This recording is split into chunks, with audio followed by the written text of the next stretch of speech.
박주선 부의장 사회로 추경 예산을 처리했습니다. 국회에 겨우 정상화됐지만 계속 험로가 예상됩니다. 정은호 뇌물 혐의를 받고 있는 부장판사, 오늘 구속 여부가 결정됩니다.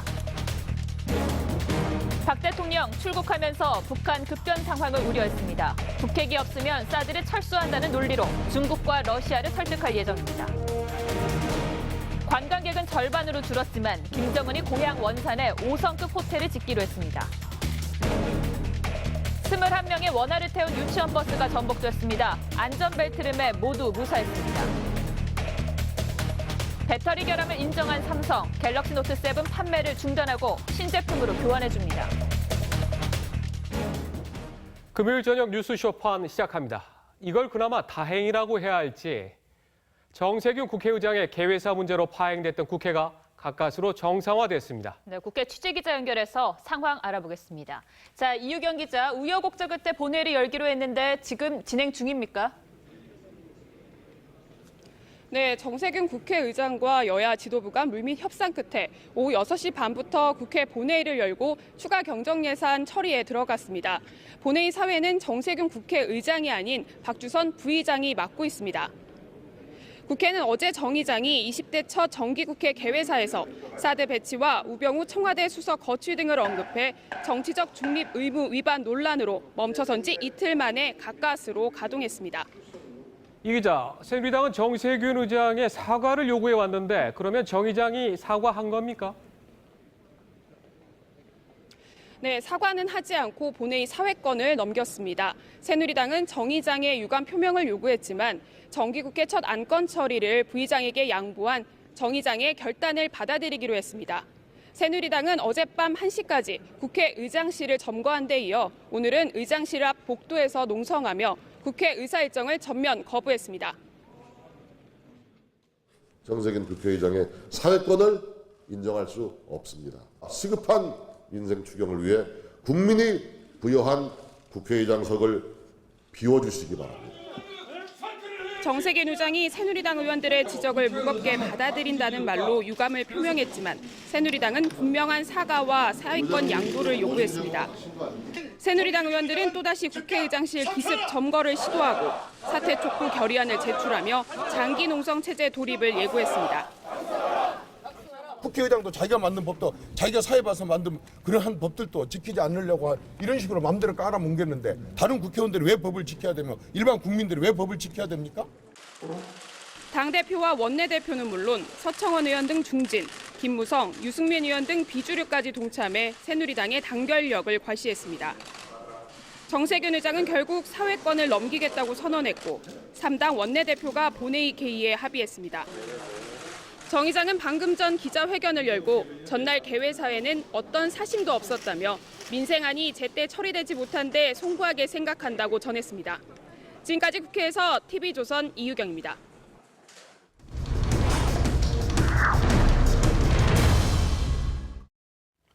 정세균 국회의장의 개회사에 반발한 새누리당 의원들이 모처럼 일사불란하게 움직였습니다. 어제 오늘만큼은 친박, 비박계 가리지 않고 국회의장실 점거 농성을 함께하며 정 의장을 압박했습니다. 이 과정에서 멱살잡이와 또 악성 테러균이라는 막말도 나왔습니다. 정기국회 시작부터 협치는 물 건너간 모습입니다. 김경화 기자입니다. 새누리당 이정현 대표를 비롯한 집권여당 의원들이 국회 본관 바닥에 주저앉아 농성에 들어갔습니다. 중립의무 저버린 정세균 의장은 즉각 사퇴하라! 사퇴하라! 사퇴하라! 사퇴하라! 300명 국회의원을 대표하는 입법부 수장을 원색적으로 비난하는 말도 서슴지 않았습니다. 국회고 국민이고 다 무시하고 자신들의 정치적인 야욕과 욕심을 채우기 위한 바로 그러한 테러인 것입니다. 정세균 의장은 악성균이고 테러균이고 그리고 이 사회의 암각 같은 바이러스입니다. 일부 의원들은 의장실 문을 두드리며 정세균 의장은 어디로 도망갔느냐, 뭐가 무서워 피하느냐며 격하게 항의했습니다. 어젯밤에도 새누리당 의원 70여 명이 의장실로 몰려갔습니다. 한성교 의원은 막아서는 국회 경위에 멱살을 잡았습니다. 정세균 의장에게 삿대질을 하며 의장직 사퇴를 요구합니다. 잘못했으면 사과를 하고 사과를 하지 못하면 사퇴를 해야지. 정기국회 개회사에서 공수처와 사드 발언으로 파행 사태를 촉발했던 정 의장도 불쾌감을 터뜨립니다. 이게 지금 뭐 하자는 일입니까? 국회의장석에 사실 야당은 거꾸로 새누리당의 막말 비판을 쏟아냅니다. 새누리당이 우병우 민정수석을 지키는 행동대원들로 전락한 것입니다. 부끄러운 줄 알아야 합니다. 국민의당 박지원 비대위원장은 야당 되는 연습 잘한다. 우리가 그 짓하다 야당이 됐다고 비난했습니다. TV조선 김경아입니다. 4.13 총선 결과로 여소야대 국회가 만들어졌는데 이제 두 야당이 본격적으로 힘을 발휘하고 있습니다. 쟁점 사안에 대해 야당이 힘을 합쳐 강행하고 여당이 거부하는 현상이 곳곳에서 나타나고 있습니다. 이렇게 뒤바뀐 여야의 모습, 여소야대 국회에서 더 자주 보게 될 것 같습니다. 박수영 기자입니다. 지난 3월 야당이 필리버스터를 끝내고 테러 방지법을 처리하려는 순간 야당 의석은 텅 비어 있습니다.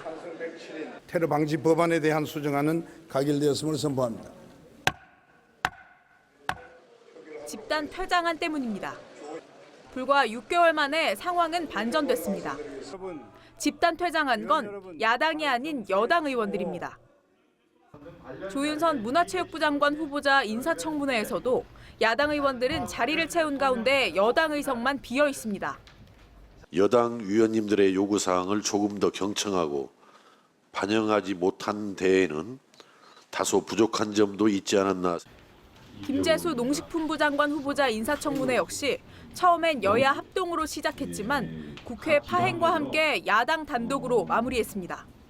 여당이 회장 대신 복도 농성을 선택했고 한마디로 민생을 볼모로 잡고 국회를 인질로 잡고 그리고 예상되는 피해를 다 감안한 정치 테러입니다. 야당이 국회 파행을 성토합니다. 국민의 민생이 위태로운 지금 집권당이 국회 일정 전체를 보이콧하는 것은 국민에 대한 정면 도전이 아닐 수가 없습니다. 전통적인 여야의 입장이 뒤바뀌었습니다. 소수가 의사관철을 위해 생떼를 쓰는 구태는 여당이든 야당이든 똑같습니다. TV조선 박수영입니다.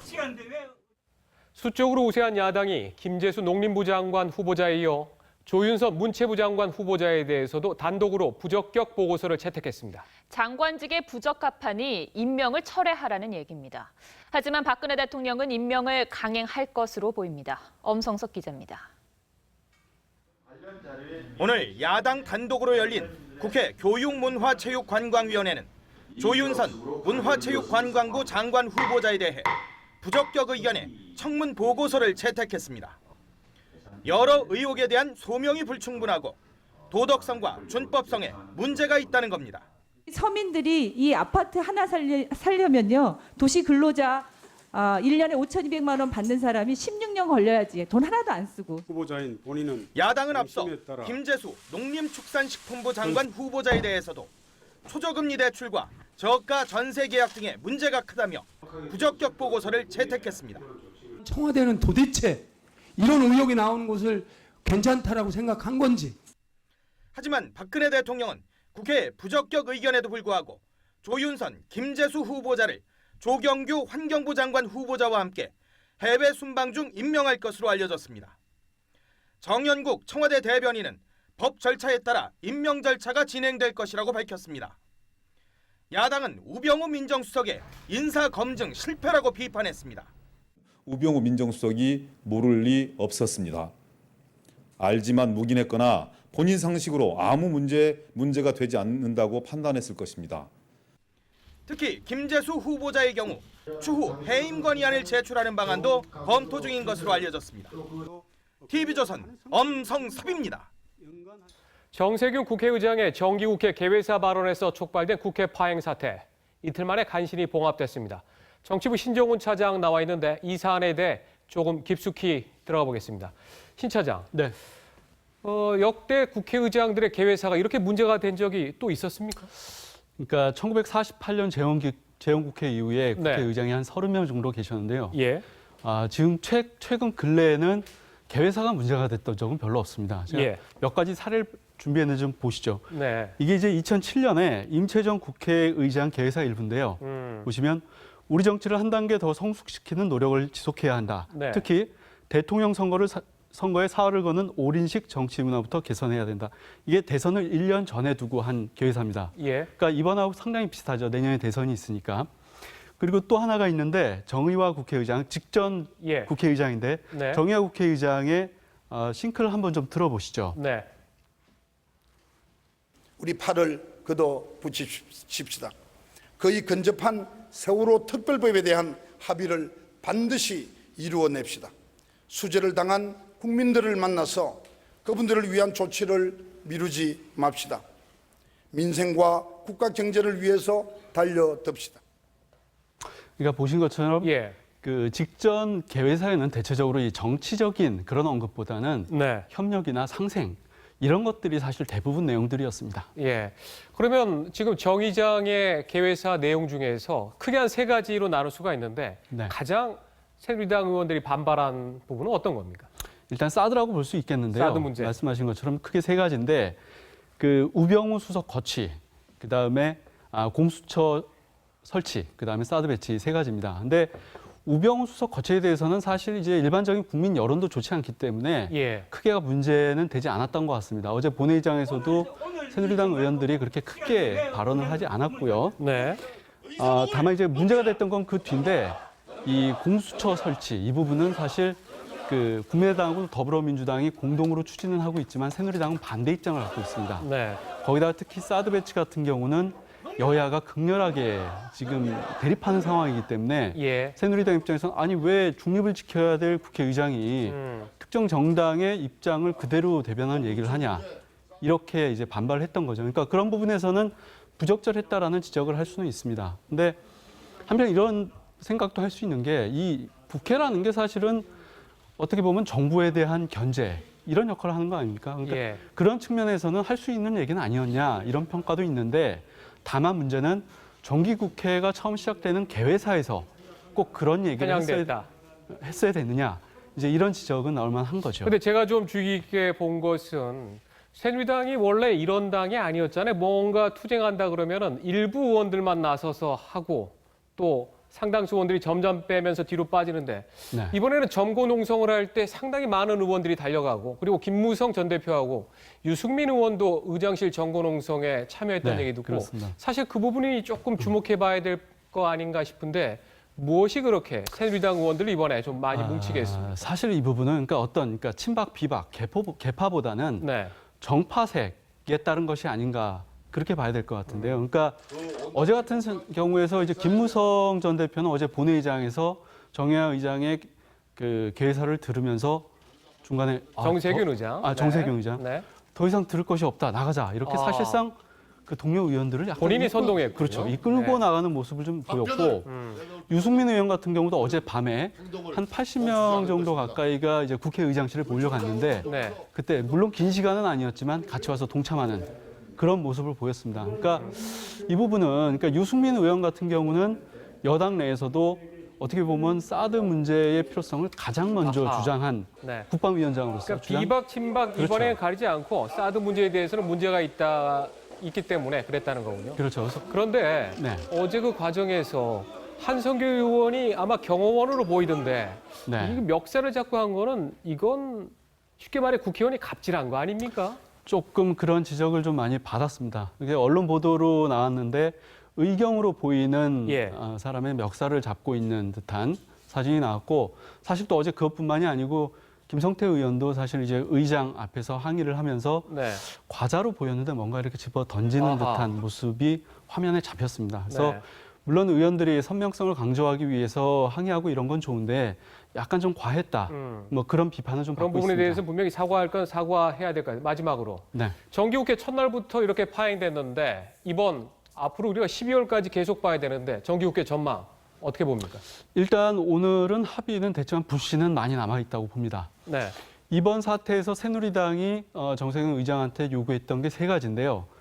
공식적인 사과, 예. 그다음에 의사권의 이양, 그다음에 재발 방지를 위한 네. 법 개정 약속을 해라. 네. 이렇게 했는데 사실 오늘 의장이 양보를 한 거는 의사권 이양 하나였습니다. 그렇죠. 딱 하나죠. 그렇죠. 그러니까 물론 새누리당 입장에서는 추경이 워낙 급하기 때문에 물론 합의를 하고 정상화를 시켰습니다. 네. 그렇지만 이제 추경을 처리한 이후에 나머지 두 가지 약속 사항에 대해서도 이행해라. 이렇게 나올 수가 있고 또 이번 사태가 조금 더 깊이 들어가 보면 정기국회를 앞둔 여야 간의 약간 기싸움. 힘겨루기. 예, 힘겨루기. 그런 양상이 네. 좀 있는 겁니다. 그렇기 때문에 본격적인 정기국회 국면에서 상당한 기싸움이 벌어지고 파행 사태가 반복될 가능성이 있습니다. 알겠습니다. 잘 지켜봐야 될 것 같습니다. 자, 수고했습니다. 고맙습니다. 네, 추석을 앞두고 장바구니 물가가 폭등하고 있습니다. 기록적인 폭염으로 농작물 피해가 극심해서 공급이 크게 딸립니다. 한송원 기자입니다. 경기도의 한 농가.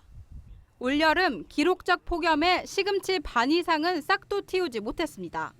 말라 비틀어져 수확에 실패한 시금치가 더미로 쌓여 있습니다.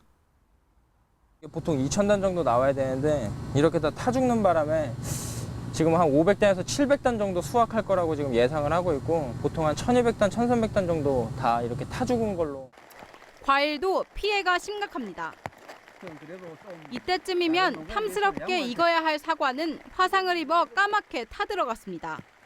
그러니까 폭염 피해로 인해서 탄저병 발생이 많고 그다음에 특히가 일소 피해가 많습니다. 사정이 이러니 농산물 가격은 고공행진입니다. 추석 차례상에 올릴 배는 지난해보다 2배 이상 올랐고 사과는 80%, 시금치와 배추도 150% 이상 급등했습니다. 한우 가격까지 30% 넘게 상승했습니다. 추석을 앞두고 시금치나 고사리, 도라지 등 야채도 많이 필요하고 과일, 또 육류나 뭐 여러 가지가 많이 필요한데 매사는 많이 부담이 돼요. 줄줄이 오르는 추석 제수용품들. 주부들은 장보기가 겁이 납니다. TV조선 한송원입니다. 수산업계는 생선이 안 팔려서 문제입니다. 기록적인 폭염에 물고기가 떼죽음을 당한 데다가 콜레라까지 번지면서 어시장은 파리만 날리는 상황입니다. 이채린 기자입니다. 1년 장사 최대 대목인 추석이 다가오지만 수산시장엔 손님 발길이 뚝 끊겼습니다. 콜레라가 뉴스에 나가고 나니까 좀 타격이 많았어요. 우리 여기 생계가 달려있는 문제라 속상하게. 시민들은 불안한 마음을 감추지 못합니다. 신경 안 쓰려고 해도 그건 신경이 쓰이게 되거든요. 막 싸고 오고 싶은 마음은 없어요. 어민들은 추석 대목에 수산물이 팔리지 않자 발을 동동 구릅니다. 석 달 전에 고등어 미세먼지 사태로 인해서 수산업계와 또 관련 업종에 종사하는 분들이 큰 어려움을 겪었습니다. 소위 위축이 크게 걱정되고 있습니다. 이에 앞서 올 여름엔 바닷물 수온이 무려 30도까지 오르면서 역대 최대 피해를 봤습니다. 올여름 찜통더위에 양식장 물고기와 어패류 등 643만 마리가 폐사하면서 수산업계 시름은 깊어지고 있습니다. 애지중지 키운 물고기는 폐사하고 엎친 데 덮친 격으로 콜레라까지 번지면서 추석 명절을 앞두고 수산업계는 한숨만 앞섭니다. TV조선 이채림입니다. 이 기사를 미리 보면서 얼마나 안도했는지 모릅니다. 터널을 달리던 유치원 버스가 빗길에 미끄러져 전복됐습니다. 어린 꼬마들이 21명이나 타고 있었습니다. 다행히 안전벨트를 매고 있어서 모두 무사했고요. 시민들이 너도 나도 나서서 아이들을 안전하게 구해냈습니다. 이수훈 기자입니다. 터널을 달리다가 갑자기 휘청거리더니 결국 벽을 들이받고 맙니다. 오늘 오전 11시쯤 부산 기장군 곰내터널에서 5, 6세 반 아이 21명을 태운 유치원 버스가 빗길에 미끄러지는 사고가 났습니다. 사고가 나자 버스 안은 아수라장으로 변했지만 사고를 목격한 시민들이 인솔교사와 함께 유리창을 깨고 버스로 들어가 안전벨트를 풀고 어린이들을 안전구역인 배수구 위로 대피시켰습니다. 차량 뒷부분에 있는 유리를 깨가지고 물론 운전자하고 그 옆에 그 보조교사님하고 같이 해가지고. 또 다른 시민들은 2차 사고를 막기 위해 터널 입구에서 차량 진입을 막았고 여성들은 놀래 울고 있는 아이들을 달랬습니다. 여러분들이 그게 한 4~5명 그게 서가 있었는 줄 알고 있거든요. 애들이 울고 있으니까 그 아이들 다 개는 것 같더라고. 사고 당시 유치원 버스 탑승자 모두 안전벨트를 해 6살 김모군 등 3명만 가벼운 찰과상을 입었습니다. 유치원 버스 운전기사는 제한속도 80km인 터널에서 50km로 서행해 대형 참사를 피할 수 있었습니다. 오전 10시 50분쯤 부산 백양 터널에서도 빗길에 육중 추돌 사고가 나 33살 최모 씨 등 5명이 크게 다쳤습니다. TV조선 이승훈입니다.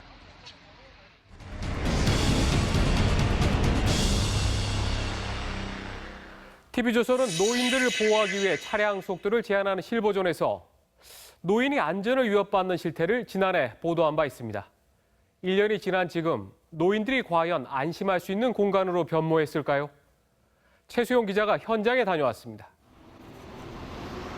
차량들이 노인복지센터 앞 도로를 질주합니다. 천천히 달리라는 도로 노면 표시가 무색할 지경입니다. 시속 30km 이하로 운행하도록 지정된 노인 보호구역이지만 차들은 아랑곳하지 않습니다. 노인복지센터 바로 옆에 이렇게 노인 보호구역 표지판이 있지만 속도를 줄이는 차량을 찾아보긴 어렵습니다. 차 속도가 좀 빠르고 횡단보도 신호는 좀 짧은데 우리 이 장애인들이 건너다니기는 좀 불편합니다.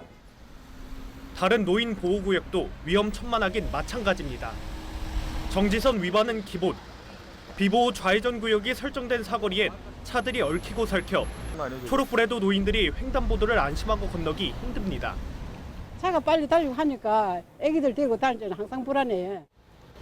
실버존은 노인들의 통행이 많아 교통사고 위험이 높은 거리를 지정해 놓는 곳으로 지난해 기준 전국 859곳이 있습니다. 하지만 실버존에 대한 홍보가 부족한 데다 노인 보호구역? 보호구역이란 건 모르는데 나 처음 들어보는데. 경찰이 단속에 미온적인 탓에 실버존에서 노인이 교통사고로 숨지거나 다치는 일이 끊이지 않습니다. 카메라가 없으니까 거기에 뭐 카메라가 설치가 돼 있으면 단속을 하는데 고령화 시대에 걸맞는 실버존 대책이 시급하다는 지적이 나옵니다. TV조선 최수용입니다. 네, 태극기와 우길기를 합성한 이 사진이 한 인터넷 사이트에 올라와 검찰이 수사에 나섰습니다. 국기 모독죄에 해당할 수 있다는데요. 표현의 자유를 존중해야 한다는 주장도 있습니다. 어떻게 생각하십니까? 박성재 기자입니다. 태극기에 일본 군국주의의 상징 우길기가 합성돼 있습니다. 우길기만 올리기 그래서 태극기도 올려본다는 제목의 대한독립 만세라는 글도 썼습니다. 지난달 19일 여성 우월주의를 표방하는 온라인 커뮤니티 워마드에 올라온 사진입니다. 서울 동부지검은 이 사진이 국기 모독죄에 저촉된다는 진정서를 국민신문고를 통해 접수해 조사에 들어갔습니다. 해당 사이트에는 우리의 대표적인 독립운동가마저 조롱하는 사진까지 올라왔습니다. 안중근 의사와 윤봉길 의사가 혀를 깨물며 눈물을 흘리고 있습니다. 관련 단체들은 고소를 검토 중입니다. 사자 명예훼손도 되고요. 우리 대한민국 국민으로서는 이해가 안 되는 그런. 게시물에 대한 시민들의 반응은 엇갈립니다.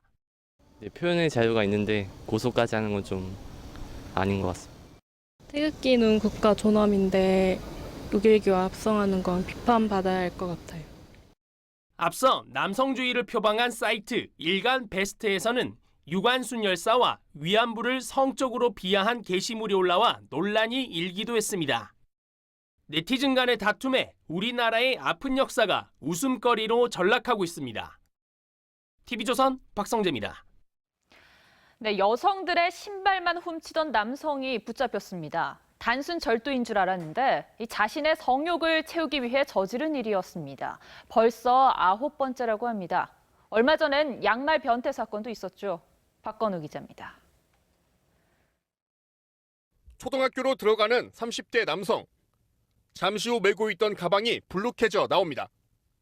33살 박모 씨는 지난 7월 18일 아침 7시쯤 광주의 한 초등학교에서 교사 실내화 6켤레를 훔쳤습니다. 신발 냄새를 맡으면 성적 만족감을 느낀다는 겁니다.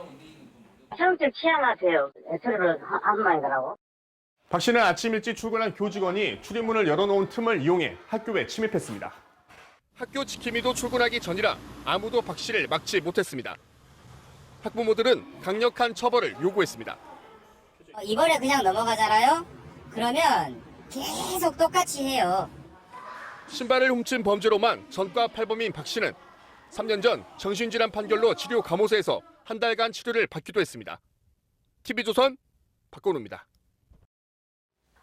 지난 4월 이른바 정은호 게이트가 터진 이후 정은호 전 네이처리퍼블릭 대표가 처음으로 모습을 드러냈습니다.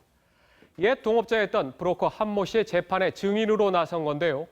두 사람이 서로 거짓말하고 자신을 음해한다며 언성을 높였습니다. 한우리 기자입니다.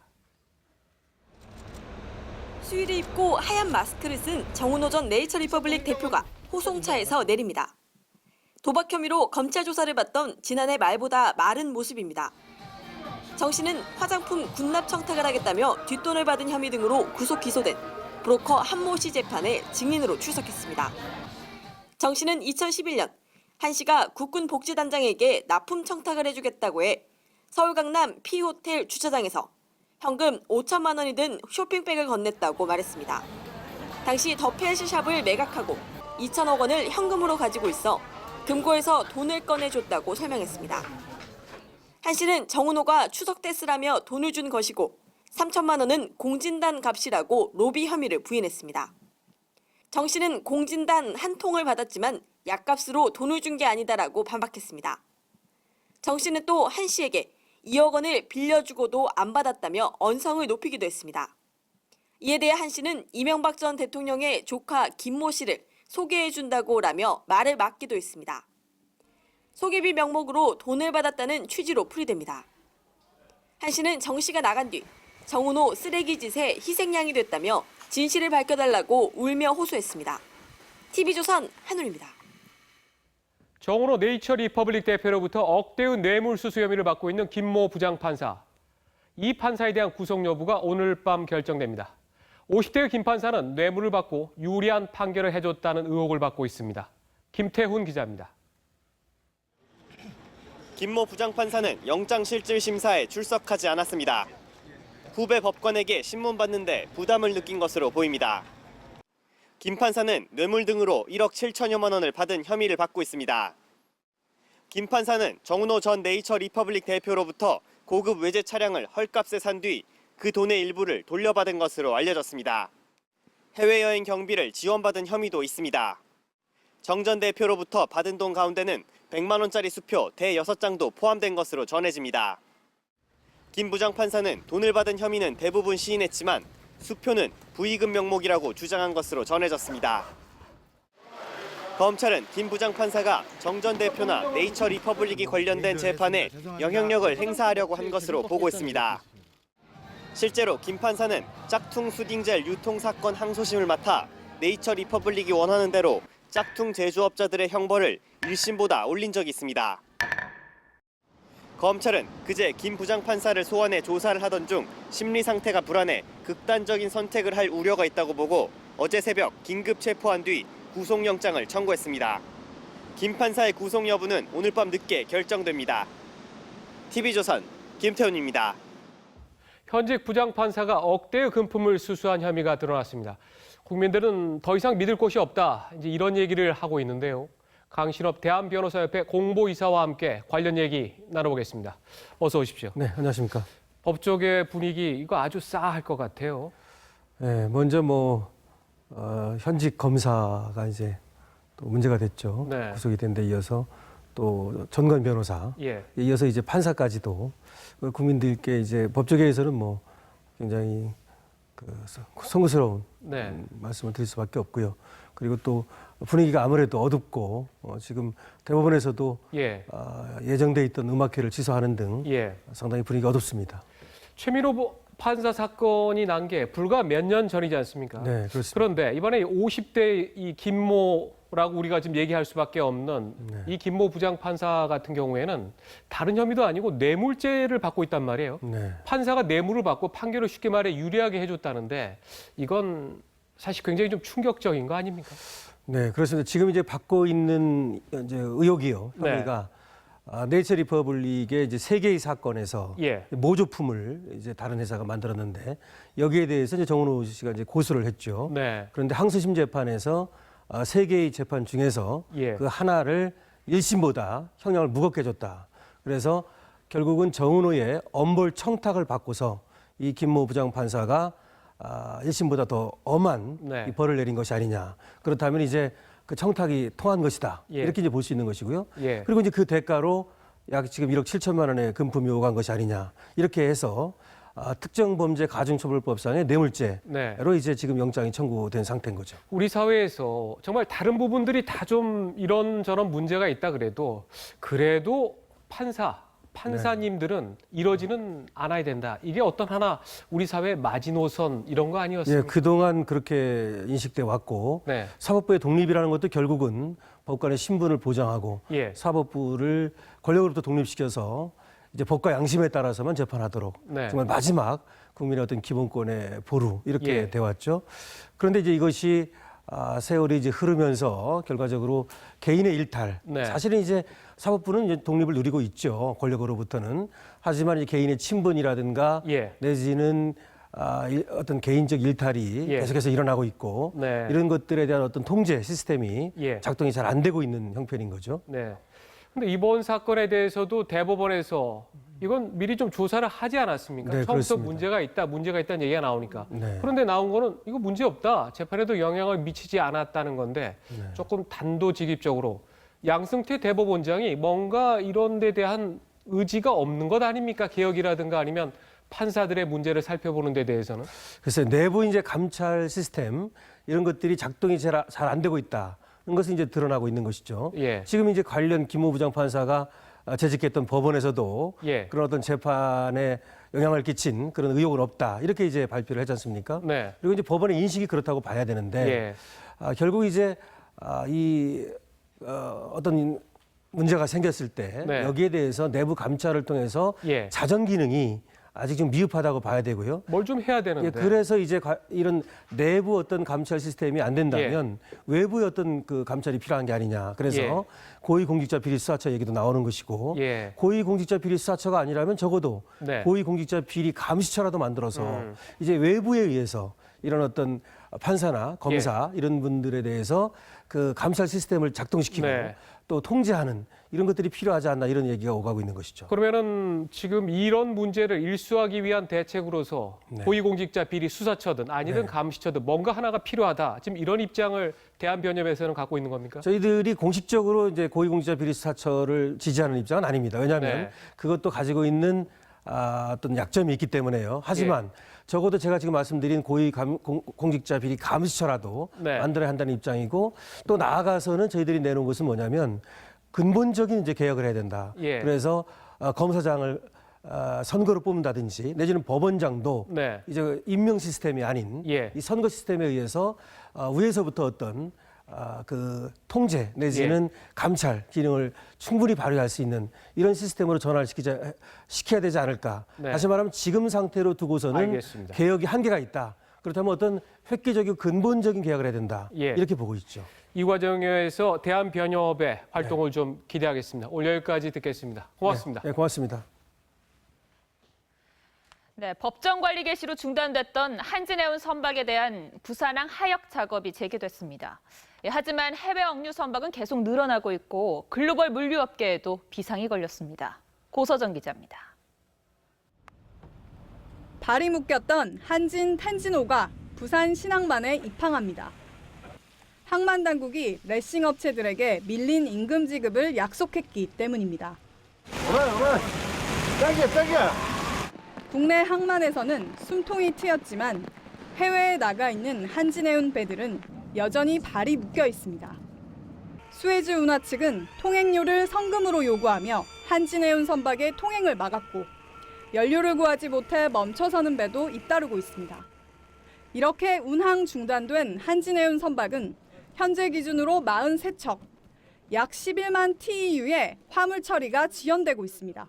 매출 실적에 대한 저조에 대한 그런 분만 아니라 그 연관된 여러 항만 터미널 업체라든지 아니면 육상 관련된 업체 아니면 중소 선사들 업체 이런 데까지 포함하면은 거기다 지역 경제까지 포함하면 굉장히 심각한 사태를 유발하고 있습니다. 이르면 9월 둘째 주부터 유럽 항로에 현대상선의 대체 선박이 투입됩니다.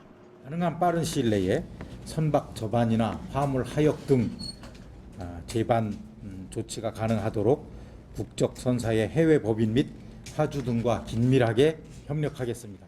미국 월스트리트 저널이 세계 무역을 뒤흔들었다고 표현한 한진해운의 법정 관리. 국내는 물론 글로벌 물류 대란으로 번지고 있습니다. TV조선 고서정입니다. 이 삼성전자가 결국 갤럭시 노트 7의 배터리 결함을 인정하고 모두 새 제품으로 바꿔지기로 했습니다. 리콜 대상은 전 세계 10개국에서 팔린 250만 대입니다. 김하린 기자입니다.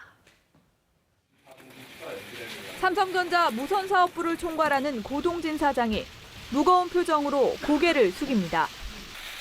갤럭시 노트 7 폭발 사고가 난 지 일주일 만에 삼성전자가 고객들에게 사과하고 전량 리콜을 발표했습니다. 1차 출시국 한국과 미국 등 10개국에서 이통사 등에 공급된 100만 대와 고객에게 판매된 150만 대가 대상입니다. 예약 주문도 많았고 그래서 물량이 사실은 꽤 됩니다. 고객 손에 넘어가 있는 제품, 그다음에 현재 거래선들이 가지고 있는 재고 전부 다를 교체를 할 생각입니다. 폭발 원인은 배터리셀. 제조 공정 중에 미세한 오차가 생겨서 결함이 생겼습니다. 불량률의 문제인 것 같고 정확한 거는 우리가 좀 더 조사할 필요가 있는 것 같습니다. 실제 접수된 피해 건수는 지금까지 35건으로 불량률은 0.024%입니다. 국내 구매 고객은 오는 19일부터 6개월간 삼성전자 서비스 센터에서 환불이나 신제품 교환을 받을 수 있습니다. 리콜에 드는 비용은 2조 5천억 원이 넘을 것으로 보입니다. 삼성전자가 배터리만이 아니라 완전 제품 교환이라는 초강수를 두며 사태 진화에 나섰습니다. TV조선 김하림입니다. 네, 갤럭시 노트 7 뭐가 문제인지 박철환 전 차세대 전지연구 센터장과 자세히 알아보겠습니다. 어서 오십시오. 네, 안녕하세요. 네, 안녕하십니까. 오늘 삼성전자의 발표를 보면 배터리 자체의 문제는 아니지만 배터리 제조 공정에 미세한 문제가 있다라고 발표를 했거든요. 좀 어렵습니다. 좀 알기 쉽게 설명 좀 해주시죠. 그 삼성전자 측에서 발표한 자료를 보면은 그 양극과 음극이 만났다는 표현을 쓰고 있는데 그게 전문적인 표현으로 했을 때 단락이 됐다라고 표현을 하고 있거든요. 근데 지금 사실 그 필드에서 소비자들이 경험했던 현상하고 단락 현상이랑은 좀 다릅니다. 아, 뭐가 다릅니까? 그 단락 현상이 일어났을 때 그 배터리 셀이 파괴되는 거동하고 그 필드에서 일어나는 현상이 조금 다른 상황이거든요. 그래서 삼성전자도 발표문에 보게 되면은 그 현재 불량 가능한 물량에 대해서 정밀한 분석을 더 해야 된다는 얘기를 하고 있는 거고요. 그러니까 현재로서는 그 삼성전자와 삼성 SDI가 협업을 해서 같이 하고 있다라고 보시면 됩니다. 아직까지는 정확한 문제를 발견하지 못했다라고 보는 게 맞겠네요. 예, 그러니까 전량 교체를 하는데 다른 괜찮은 제조사 것으로 교체를 해서 간다라고 보시면 됩니다.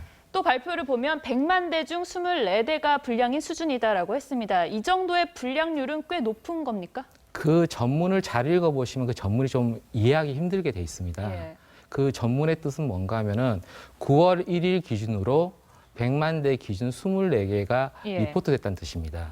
그리고 그 다음에 보면은 불량 가능한 물량 얘기가 쭉 나와 있거든요. 그러니까 사실 100만 대 기준으로 해서 24개가 아니라 더 나온다는 뜻입니다. 그렇죠. 100만 대 기준이고 지금까지는 250만 대가 또 팔기도 했으니까요. 250만 대가 아니라 150만 대가 팔려서 35개의 그 불량이 그 접수가 되어 있죠. 네, 그렇습니다. 근데 출시되기까지 사실 수많은 품질 테스트를 하지 않았습니까? 그런데 이런 문제가 발생한다는 거는 제조 공정, 제조 시스템에 문제가 있다는 거 아닙니까? 그 보통 지금까지 그 리튬이온 2차 전지가 나온 지가 대략 한 20년이 이제 가까이 되고 있는데 넘었는데 이런 형태의 사고가 처음입니다.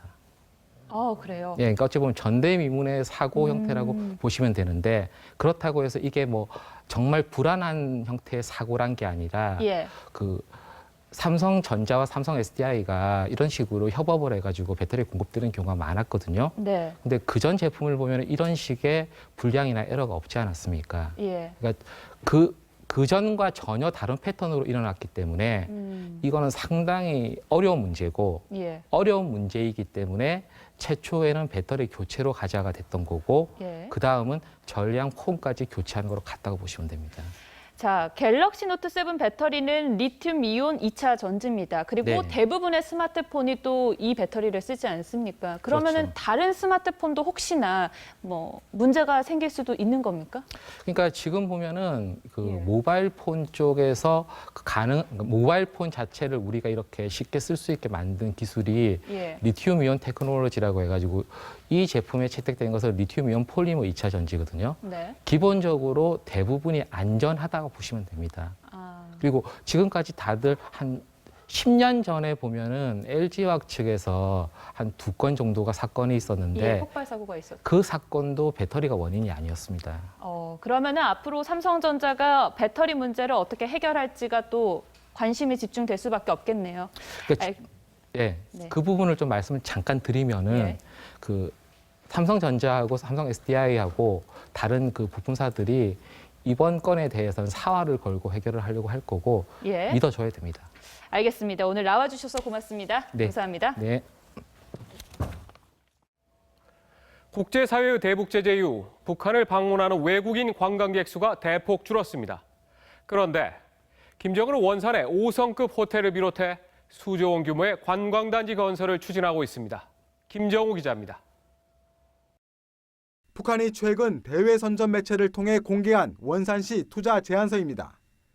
이른바 초호화 5성 호텔과 금융종합청사, 금강산 종합봉사구 등이 포함되어 있습니다. 적게는 수백만에서 많게는 수억 달러에 이르는 대형 투자 사업이 29개나 됩니다. 김정은의 고향인 원산은 북한이 경제, 관광 특구로 조성하려고 집중 선전하는 곳입니다. 원산시 해안가에는 이채로운 풍경이 펼쳐지고 있습니다. 그러나 김정은의 기대와 달리 현실은 녹록치 않습니다. 올 상반기 북한을 찾은 외국인 관광객 수는 8천여 명으로 지난해 2만여 명의 절반에도 미치지 못합니다. 유엔을 중심으로 한 국제사회의 강력한 대북 제재로 연간 수백억 원 규모였던 관광 수입도 큰 타격을 받은 것으로 보입니다. 이런 국제 제재 속에서 국제적인 투자가 이루어지기는 쉽지 않습니다. 북한은 이러한 현실을 빨리 깨닫고 북한은 투자 제안서에서 원산을 동방의 진주로 소개했지만 이곳에 투자할 외국 자본을 끌어들이기는 힘들 것이란 관측입니다. TV조선 김종우입니다. 북한의 잠수함 탄도미사일 SLBM은 아직 최종적으로 완성된 무기가 아닙니다. 그런데 북한이 SLBM을 실전 배치했다며 조만간 긴장을 고조시킬 가능성이 제기됐습니다. 안형영 기자입니다. 지난달 500km를 비행한 북한의 잠수함 탄도미사일 북극성입니다. 북한 전문가인 미국의 조엘 위트는 북한이 SLBM을 완성하지 않고 실전 배치를 선언할 가능성이 있다고 내다봤습니다. 선전 효과를 노려 추가 발사 실험 없이 SLBM을 탑재한 잠수함을 동해로 발진시키는 허세를 부릴 수 있다는 관측입니다. 미국에서는 북극성이 중국의 잠수함 탄도미사일 쥐랑-1과 판박이라는 분석도 나왔습니다. 북극성이 쥐랑-1과 같은 2단 미사일에다 고체를 쓰고 있는 만큼 중국에서 기술을 지원받았을 가능성이 높다는 겁니다. 북한 전문 매체 38노스는 북한이 특수전 전력 강화에도 열을 올리고 있다고 분석했습니다. 강원도 원산에 인접한 문천 해군기지의 저반시설과 선박 건조시설 등을 전면 개보수해 5곳의 해군 저격수 부대와 80여 척의 공기부양정을 한 곳으로 모으려는 움직임이 있다는 진단입니다. 이런 가운데 미국은 토마호크 순항미사일로 무장한 7,800톤급 핵추진 잠수함 일리노이함을 다음 달 태평양 해역에 추가 배치할 예정입니다. 북한은 한미연합훈련인 율지 프리덤 가디언이 끝나자마자 판문점 대표부 명의의 백서를 통해 침략훈련이라고 맹비난했습니다. TV조선 안형영입니다. 박근혜 대통령이 8일간의 해외 순방을 시작했습니다. 그런데 출국에 앞서 북한의 급변 상황이 우려된다고 말했습니다. 러시아 언론과의 인터뷰에선 북핵 위협이 사라지면 사드 배치 필요성도 없어질 것이라고 말했습니다. 유아름 기자입니다. 7박 8일간 러시아, 중국, 라오스를 순방하는 박근혜 대통령은 오늘 성남 서울공항에 환송을 나온 이정현 새누리당 대표에게 북한 내부 급변 상황이 상당히 우려되는 상황이라고 말했습니다. 최근 북한의 잠수함 발사 탄도미사일 시험 발사, 태영호 영국 주재 북한 공사 망명, 김용진 내각 부총리 처형 등으로 한반도 안보 상황이 매우 우려스러운 만큼 엄중한 한반도 안보 현실을 명심해야 한다며 이 대표의 역할을 당부했습니다. 박 대통령이 직접 북한 급변 사태를 우려한 것은 이례적입니다. 이번 순방에서 박 대통령은 한반도 사드 배치를 반대해온 러시아와 중국 정상들과 잇따라 만나 북핵 공조를 당부할 예정입니다. 내일 블라디미르 푸틴 러시아 대통령과 정상회담을 갖습니다. 안보리 결의를 노골적으로 위반하는 도발을 지속하고 있는 상황에서 북한 북핵 문제 관련 한러 간 협력을 도모하는 계기가. 박 대통령은 러시아 현지 언론과의 서면 인터뷰에서 사드 배치는 북한의 핵미사일 위협에 대한 자위적 방어 조치라며 북핵 위협이 제거되면 자연스럽게 사드 배치 필요성도 없어질 것이라고 말했습니다. 외국 언론의 조건부 사드 배치론을 직접 언급한 것은 처음으로 중러를 상대로 적극적인 설득 외교를 펼칠 것으로 예상됩니다. TV조선 유아름입니다. 저를 비롯한 모든 정치부 기자들은 이런 날이 올 줄 알고 있었습니다. 정계 은퇴 후 운동해왔던 손학규 씨가 저희 뉴스가 시작된 후 사실상 정계 복귀를 선언했습니다. 대선 출마 의지를 밝혔다고도 할 수 있는 발언을 광주에서 했습니다. 야권에서는 대선 시계가 좀 빨리 가고 있는 듯합니다. 김보건 기자입니다. 정계 개편의 핵으로 주목받는 손학규 더불어민주당 전 상임고문이 광주에서 사실상 대선 출마를 선언했습니다. 손 전 고문은 이순신 장군의 백의종군, 다산 정약용의 경세유표 정신으로 나라를 일으켜 세우겠다고 했습니다. 우리나라를 분명히 다시 일으켜 세워서 한반도의 평화의 고장이 되고 한반도 통일의 바탕을 이루도록 광주 시민 여러분과 전라남도 도민 여러분과 함께 나설 것을, 저를 죽일 각오로 나설 것을 여러분께 말씀드립니다. 대선 출마 의사를 밝힌 안희정 충남지사는 오늘 광주를 찾았습니다. 유력 대선 주자인 문재인 전 대표를 늘 너그러운 분으로 치켜 세우면서도 자신이 호남 정신을 이을 적임자라고 강조했습니다. 광주와 호남의 정신이, 또한 그 김대중의 정신이 저의 이러한 새로운 미래를 향한 도전에 가장 큰 힘이 되리라고 믿습니다. 더불어민주당은 추미애 대표 체제 이후 광주에서 첫 현장 최고위원 회의를 열었습니다.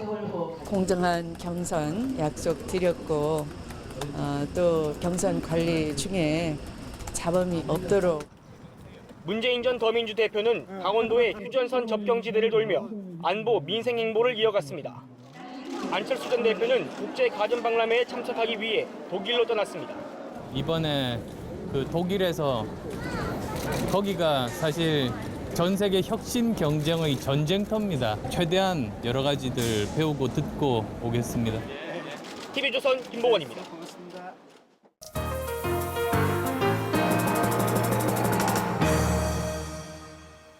네, 지난달 막 내린 리우올림픽 한국 선수단에 외국인이 함께했습니다. 크고 작은 사건 해결을 자처했는데요.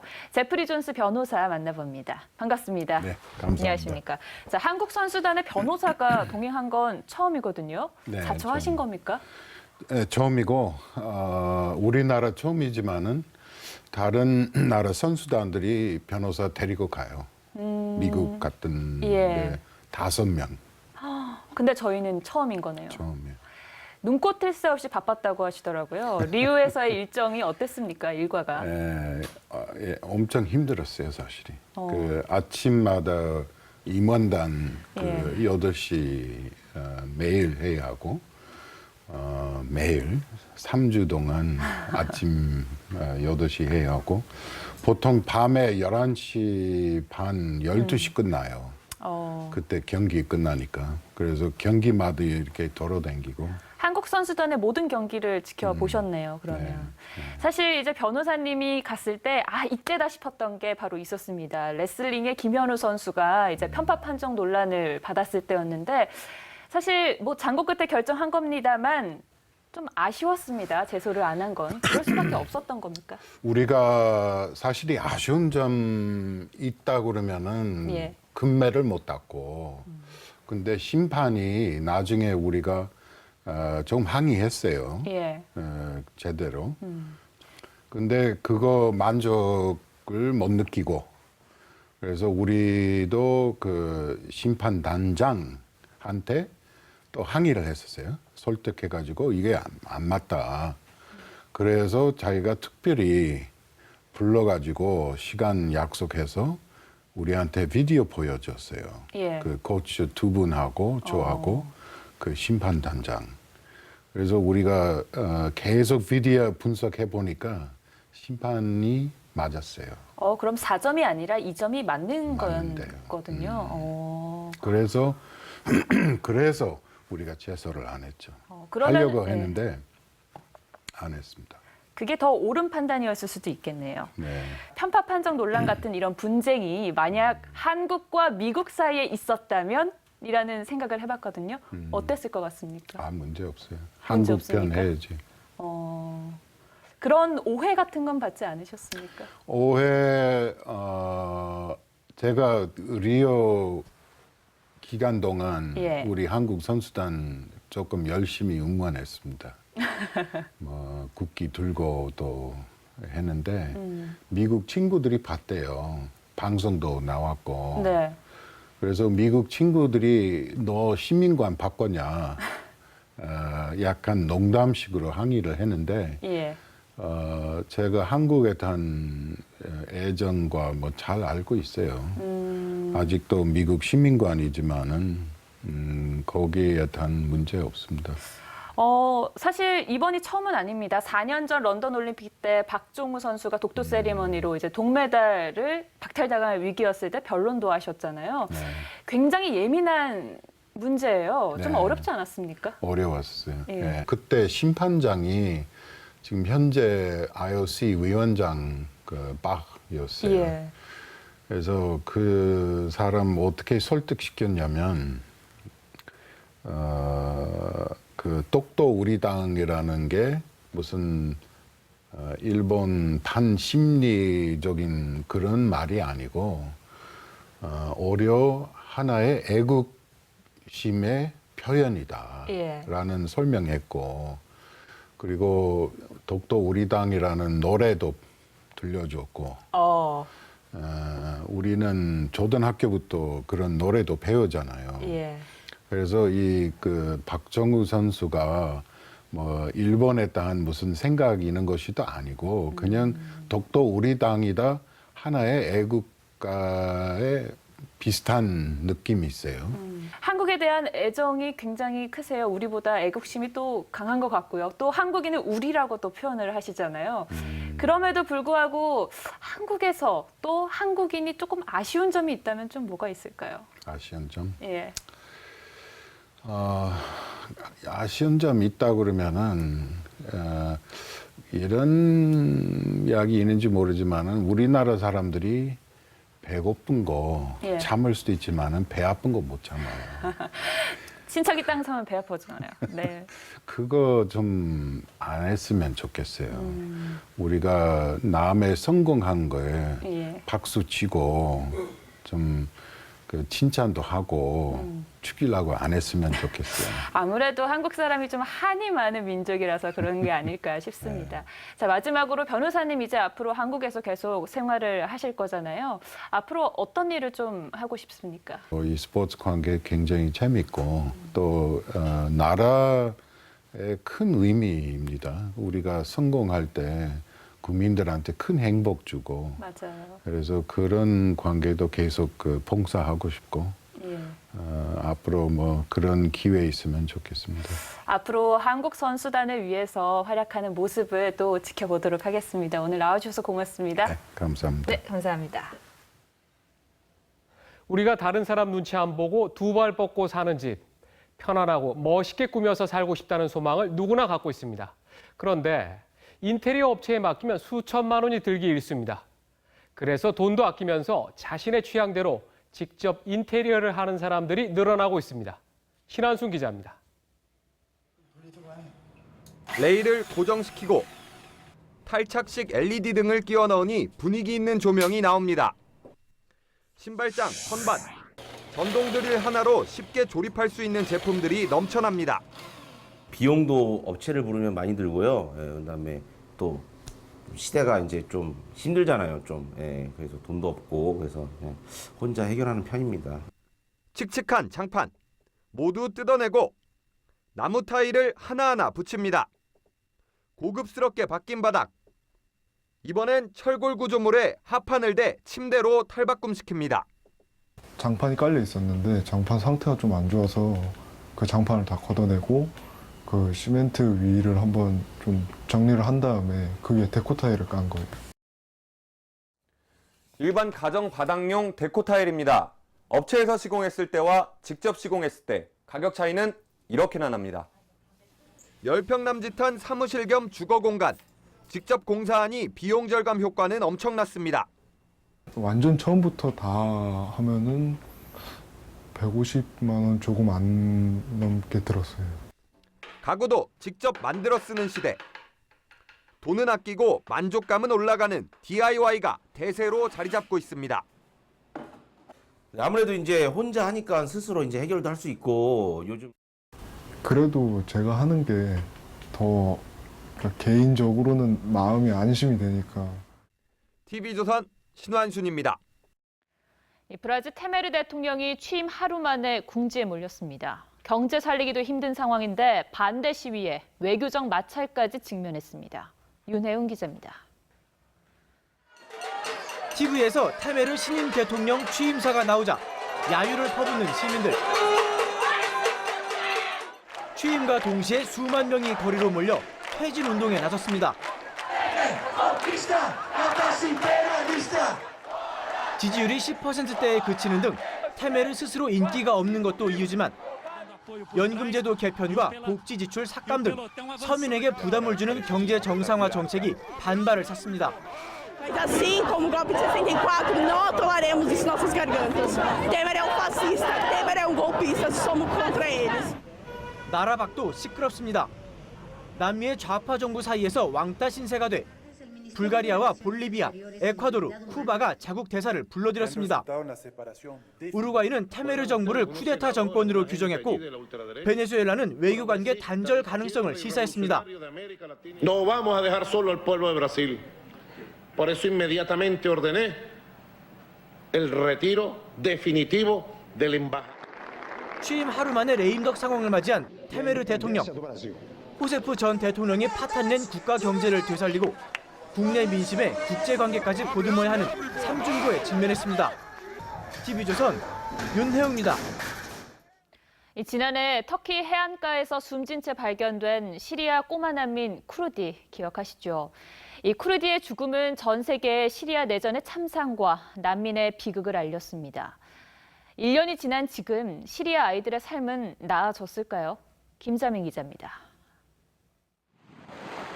지난해 9월 2일 터키 해안가에서 마치 잠을 자듯 숨져 있는 3살 시리아 난민 아일란 쿠르디가 발견됐습니다. 이후 전 세계는 난민을 돕겠다고 앞다퉈 나섰지만 이는 그리 오래가지 않았습니다. 쏟아지는 난민에 유럽 국가들은 장벽을 설치했고 시리아 내전은 더욱 악화됐습니다. 공습으로 온몸에 화상을 입은 소녀는 고통의 사지를 떨면서도 마땅한 의약품이 없어 진흙으로 치료를 받습니다. 가족은 언제 아이들의 곁을 떠날지 모릅니다.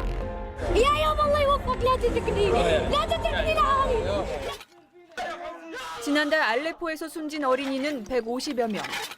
전쟁을 피해 난민행을 택한 아이들은 매일 2명씩 바다에 빠져 목숨을 잃고 있습니다. 1년 전 전 세계인의 가슴을 울렸던 13살 시리아 난민 소년의 호소는 공허한 메아리로 돌아올 뿐입니다. The Syrians need help now. You just stop the war, and we don't want to go to Europe. Just stop the war in Syria. 남는 걸 택하면 폭격으로 피범벅이 된 채 발견된 옴난이 되고 떠나는 걸 택하면 쿠르디가 된다는 시리아. 모든 전쟁은 비극이고 내전은 더욱 비참하지만 특히 오랜 내전 속에 버려진 아이들의 삶만큼 참혹한 것은 없다는 사실을 시리아는 지금 아프게 보여주고 있습니다. TV조선 김자민입니다.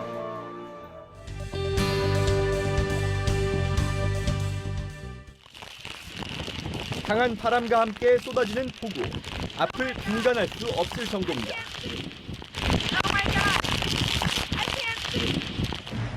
강풍에 끊긴 전깃줄에선 불빛이 번쩍입니다. 현지 시간 2일 새벽 허리케인 허민이 플로리다 주를 강타했습니다. 최고 시속 130km의 강풍을 동반한 허리케인은 지난 2005년 이후 플로리다에 상륙한 가장 강력한 태풍으로 기록됐습니다. 주 당국은 51개 마을에 비상령을 내리고 방위군 6,000명을 피해 복구에 투입했습니다. 발사를 준비하던 로켓이 갑자기 폭발합니다. 미국의 민간 우주 개발업체 스페이스X의 팰컨 9 로켓이 발사 준비 도중 폭발했습니다. 폭발 진동은 수 킬로미터 밖에서도 느껴질 정도였습니다.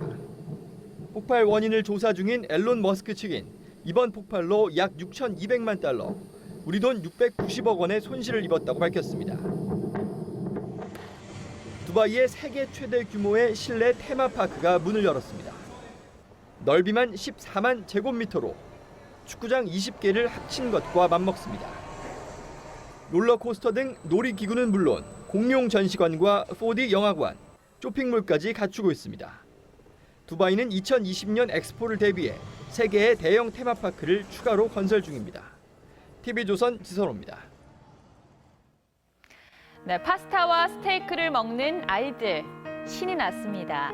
그리고 어르신들도 서툰 칼질로 참 맛있게 드시네요. 레스토랑을 운영하는 요리사 신현서 씨, 매달 독거노인과 형편이 어려운 아이들을 초대합니다. 그냥 기분이 좋아요. 그냥 나도 이런 일을 할 수 있구나. 돈이 없어서 공부를 못하거나 먹지를 못하는 그런 사람들한테 쭉 제가 힘이 닿는 데까지는 하고 싶습니다. 인터뷰 내내 별일 아니라면서도 전국 5곳의 식당에서 음식 나눔을 이어가겠다고 합니다. 정말 맛있고 또 따뜻한 스테이크일 것 같네요. 네, 프로야구 어제부터 확대 엔트리가 시행됐습니다. 가을 야구 티켓을 노리는 기아와 LG가 덕을 봤습니다. 박상준 기자입니다. 4위 기아는 엔트리 확대 첫날 외국인 투수 지크와 베테랑 투수 김진우의 건재를 확인했습니다. 지크는 팔꿈치 통증에서 돌아와 5이닝 동안 6안타 1실점으로 승리 투수가 됐고 김진우도 3번째 투수로 등판해 홈런 하나를 맞았지만 직구 최고 구속 147km를 앞세워 1실점으로 틀어막았습니다. 하루 전 팀 에이스 윤성민이 돌아온 데 이어 호재가 이어지고 있습니다. 여기서 끝이 아닙니다. 야수진의 무게가 떨어졌던 기아는 내일 경찰청에서 제대하는 내야수 안치용을 즉시 전력으로 투입합니다. 2군에서 4할이 넘는 타율을 기록했는데 가을 티켓 경쟁에 큰 보탬이 될 전망입니다. 팀 내 경쟁 구도가 재편되면서 톡톡한 시너지 효과를 누릴 것으로 기대됩니다. 최고 선수는 저희 팀의 주전 선수고 필요한 선수이기 때문에 지금 저도 선의 경쟁을 한번 해보고 싶고 5위 LG는 유망주로 엔트리를 채웠습니다. 1군에서 좋은 모습을 보여줬던 이영종을 대타 요원으로 윤진호 등을 수비 요원으로 포함해 본격적인 가을 야구 티켓 굳히기에 들어갑니다. TV조선 박상준입니다. 내일까지 남부와 동해안에는 많은 비가 더 내리겠습니다. 태풍의 간접적인 영향으로 영동 남부와 영남 해안 지역으로 120mm 이상의 많은 비가 쏟아지겠습니다. 중부지방에도 내일 강한 소나기가 오는 곳이 있겠고 서울의 낮 기온이 27도로 오늘보다 조금 낮겠습니다.